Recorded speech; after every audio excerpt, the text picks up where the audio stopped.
Hadirin jamaah rahimakumullah.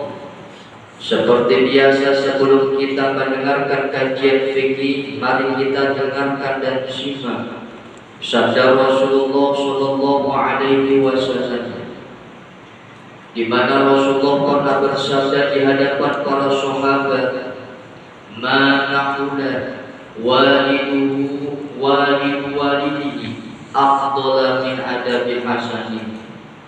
Kata Rasulullah, tidak ada pemberian orang tua kepada anak yang lebih utama daripada adab yang baik, akhlak-akhlak yang luhur, budi pekerti yang luar biasa baik menurut agama. Maka dari itu kita sebagai orang tua diperintah untuk mengajarkan adab akhlak kepada anak kita. Jangan sampai anak kita sekolah tinggi, lalu pesantren dan lain sebagainya, berpendidikan tapi tanpa akhlak. Karena kata para ulama, al-adab fawqal ilmu, adab atau tata krama itu di atas ilmu. Artinya ketika seseorang punya ilmu, disebut alimul ulama, disebut kiai, disebut para asatidz, namun akhlaknya tidak ada, maka nol besar, ilmunya pun tidak ada. Jadi artinya ketika seseorang berilmu lalu tidak beradab, tidak berakhlak, ilmunya itu nol besar, seperti tidak ada. Maka dari itu, walaupun kita punya ilmu, tetap tata krama adalah nomor satu yang paling dikedepankan. Jadi seseorang ini dituntut di dalam dunia ini harus mengedepankan adab dan akhlak daripada ilmu. Artinya ketika kita berhadapan dengan seseorang, lalu kita menyombongkan diri dengan ilmu kita sehingga tidak ada akhlak dan tata krama, itu menurut agama nol besar, berarti orang tersebut tidak punya ilmu. Maka dari itu yang dikedepankan adalah yang pertama adalah budi pekerti, tata krama. Dan tata krama kita tumbuhkan kepada anak kita dari kecil. Sebagaimana tadi Rasulullah pernah bersabda, "Man ahula waladi afdala min adabi hasan." Tidak ada pemberian orang tua kepada anaknya yang lebih utama daripada akhlak yang baik, daripada tata krama yang baik. Sebab hadirin jamaah rahimakumullah, seorang anak itu bisa menjadi musuh bagi orang tua dan juga bisa menjadi ujian bagi orang tua, bahkan juga bisa menjadi perhiasan itu untuk orang tua, dan juga jadi penyejuk hati bagi orang tua. Mana yang pertama adalah anak sebagai penyejuk hati. Allah telah berfirman di dalam surat Al-Furqan ayat 74, sebagaimana Allah berfirman, "Rabbana hab lana min azwajina wa dhurriyyatina qurrata a'yunin waj'alna lil muttaqina imama." Ini adalah satu doa yang lumrah yang biasa kita baca, karena emang ini adalah firman Allah atau tuntutan Allah supaya kita sebagai orang tua berdoa seperti ini.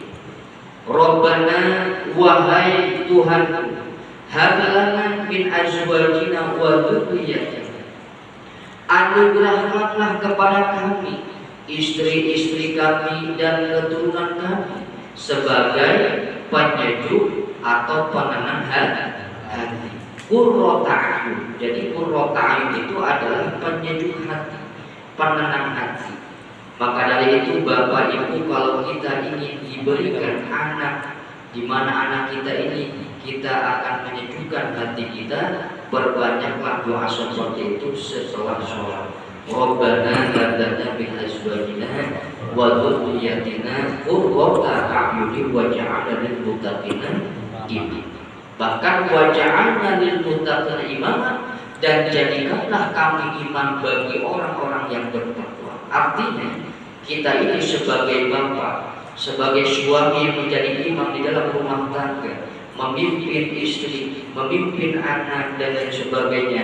Mudah-mudahan kita ini menjadi imam bagi orang yang bertakwa, istri kita bertakwa, anak kita bertakwa kepada Allah Subhanahu, cucu-cucu kita bertakwa kepada Allah Subhanahu wa ta'ala. Maka dari itu, barang siapa yang ingin dianugerahkan istri, anak dan turunan-turunan kita sebagai penyejuk hati, penyenang hati, maka perbanyaklah doa seperti itu. Rabbana hab lana min azwajina wa dhurriyyatina qurrata a'yunin waj'alna lil muttaqina imama.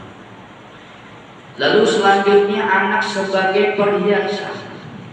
Jadi anak itu juga bisa menjadi perhiasan dunia. Sebagaimana Allah berfirman di dalam surat Al-Kahfi ayat 46. Al-mal wal banuna zinatul hayatid dunya.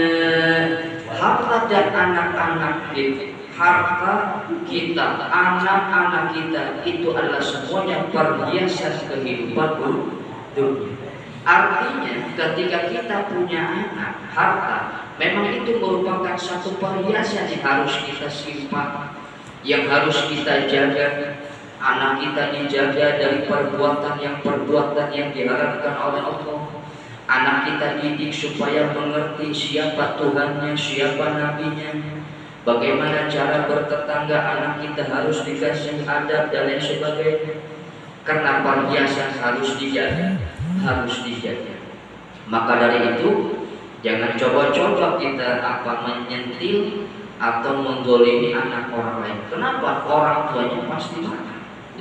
Orang tuanya pasti marah. Karena itu perhiasan mereka.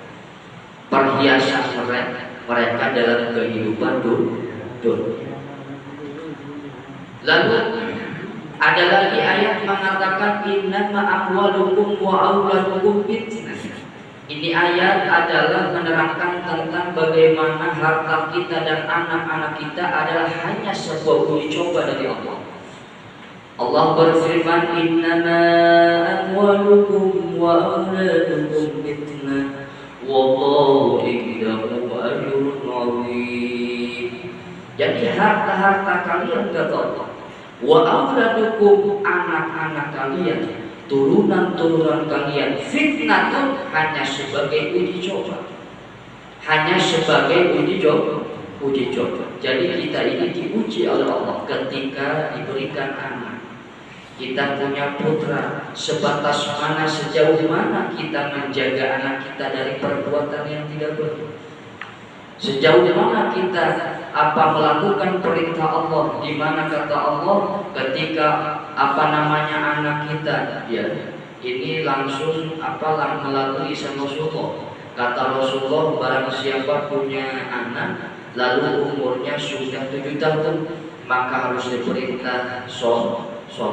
Apabila nanti di tahun 10 atau 10 tahun anak kita belum sholat juga, belum puasa Ramadan juga, maka diperbolehkan nyabet, boleh memukul, tapi jangan sampai memukul melukai. Sebab kalau melukai itu namanya zalim, Pak, ada hisabnya sama. Jadi kita harus memohon maaf kepada anak kita apabila kita memukul sampai melukai. Jadi diperbolehkan kita memukul anak asalkan jangan sampai melukai atau ke anggota yang sensitif. Maka orang tua dulu biasanya nyabet atau ngeranjang dari bawah. Itu biasanya kaki atau pantat biasanya. Jarang sekali atau memang jarang orang tua yang itu nyabet kepala gitu. Itu nggak boleh. Sebab kepala itu anggota intim, sensitif. Kalau terbentur bisa bahaya sekali logika dan otaknya. Innama amwalukum wa auladukum bisnis. Jadi harta kalian dan anak-anak kalian adalah sebagai uji coba. Kalau kita bisa menjaga, insya Allah akan mendapatkan pahala dan dan anak kita akan menjadi penyejuk hati. Wallahu indahu ajrun 'azim, dan di sisi Allah lah ganjaran yang paling. Ya ayyuhalladzina amanu la tulhikum amwalukum wa auladukum an dzikrillah. Wahai orang-orang yang beriman, la tulhikum amwalukum wa auladukum an dzikrillah. Jangan sampai harta-harta kita yang telah diberikan oleh Allah, anak-anak kita yang telah diberikan oleh Allah kepada kita, jangan sampai melalaikan, jangan sampai melupakan antikillah dikir ingat kepada Allah Subhanahu wa ta'ala. Wa may yaf'al dzalika fa ulaika humul khasirun. Barang siapa yang melakukan, artinya orang yang punya harta dan anak sehingga lalai kepada Allah, humul khasirun, mereka adalah orang-orang yang merugi. Jadi jangan sampai kita punya harta sampai lupa yang namanya ngaji. Jangan sampai kita lupa yang namanya sholat dan lain sebagainya. Jangan sampai kita punya anak sampai kita memerhatikan anak kita sampai meninggalkan sholat. Memang betul sekali kita wajib menafkahi anak, tapi ketika proses mencari nafkah sampai meninggalkan sholat, sampai meninggalkan ngaji, itu namanya apa? Latul ibu antikrim. Jadi harta dan anak kita sampai kita lalai melupakan ingat kepada Allah Subhanahu wa ta'ala. Jadi dijadikanlah harta kita sebagai bentuk ibadah sehingga jangan sampai meninggalkan sholat dan kewajiban lainnya. Umumnya orang itu lupa ketika mereka mencari nafkah harta dan menjaga anaknya, saking sayang sama anaknya, mereka lupa terhadap perintah-perintah Allah Subhanahu wa ta'ala. Kata Allah, anak kita wajib diberikan ilmu, tapi orang tua tidak memberikan ilmu kepada anaknya.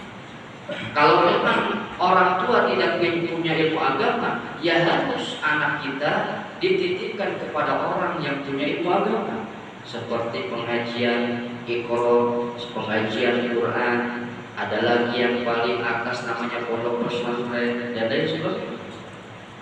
Maka berbahagialah orang tua ketika anaknya punya ilmu agama, karena terasa sekali nanti anak kita ada akhlaknya, adabnya, memperhatikan kita, selalu mendoakan kita dan sebagainya. Berbeda dengan anak-anak yang tidak punya ilmu agama. Nah, itulah hadirin jamaah rahimahullah, itu hadis yang berbunyi manakula walidu waladi Abdullah bin Adabil Hasan. Tidak ada pemberian orang tua kepada anaknya yang lebih utama daripada tata krama yang baik. Misalkan kalau dibandingkan anak kita diberikan komputer dengan adab, lebih baik adab daripada komputer.